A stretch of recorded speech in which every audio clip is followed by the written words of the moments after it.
Hey folks, LA Little here from TA Today, sharing with you my many years of experience. Dow Jones Transportation was asked to take a look at this again.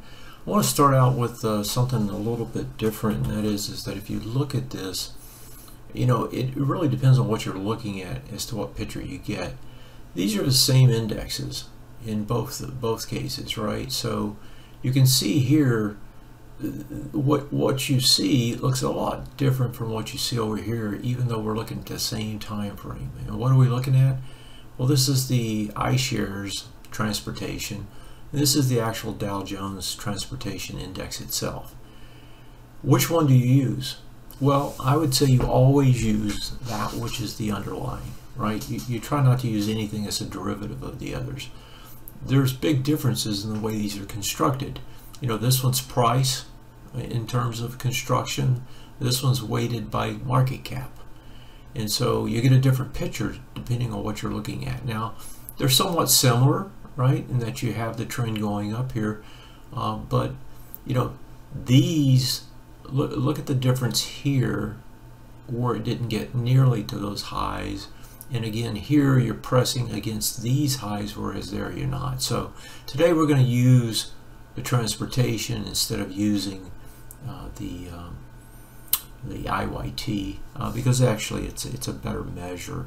And I went back, because I've been asked to look at this a couple times. I went back and added to my database the transportation index itself so that I could use it in this presentation and to get a truer picture of what's happening.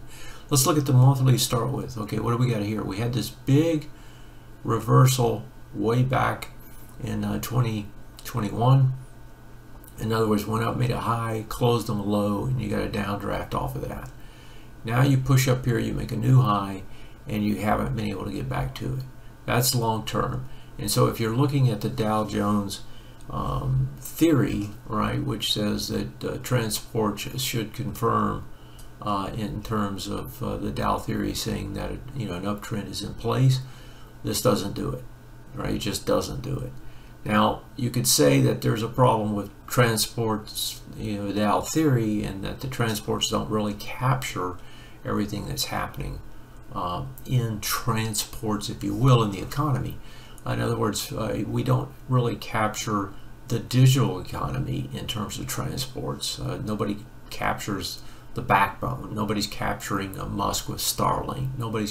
That stuff's not in here. And so I think that's a weakness of the Dow Theory at this point in time. If we go back here though, let's look at these highs. You've got a high here, another high there. You're up there testing into them, or at least we're testing into them. If this breaks, you're going to get a nice spike to the top side.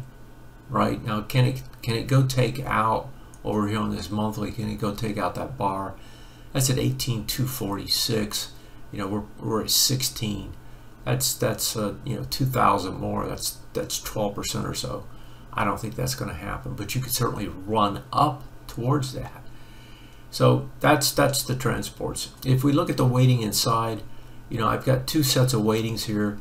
I put stars to designate those with the highest prices, and so those are the ones that are going to carry the most weight when we're looking at the transports. If you're looking at the IYT, you're going to see Uber and UNP dominating on the IYT. So let's look at what's really dominating on the transports itself instead of the IYT. So the main one is FedEx. If we look at FedEx, FedEx came out with some earnings disappointments, got hit on that. The uptrend is still in place here though. I mean, if you look at this, it hasn't stopped. You still have, a trend going this way, both in tops and bottoms. You're still bullish on the trend. It's a bit extended though, and it needs to reset. That means this swing point low needs to reset.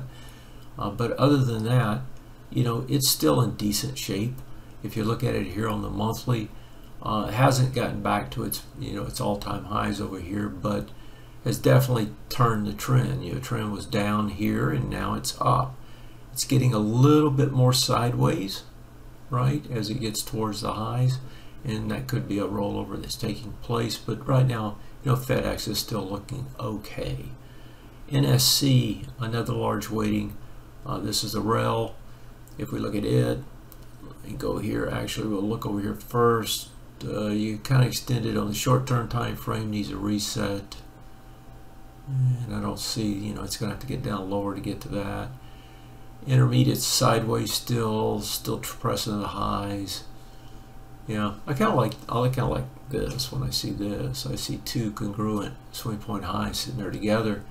You get a nice pop if you get over those two. So that price point is about 263. So yeah, that's doable. 263 is going to be this high. So a break of that high is going to break multiple time frames. This would be quite bullish if it does it. Next one, ODFL, and this is a trucker, and let's see what that one looks like. Over here, I see it's pretty extended long term, pretty extended short term, which is, intermediate term, which is interesting, which says that this thing is trying to turn. And yeah, so you had this big downdraft, probably an earnings related thing, right? It comes back up, pushes up towards the top, can't get over it. Now it's reconsolidating, right? So you kind of got an ABCD structures, which are, if we go down here and look, you could probably find this. We got a lot of them. The only ones that are confirmed here is a long-term to 235.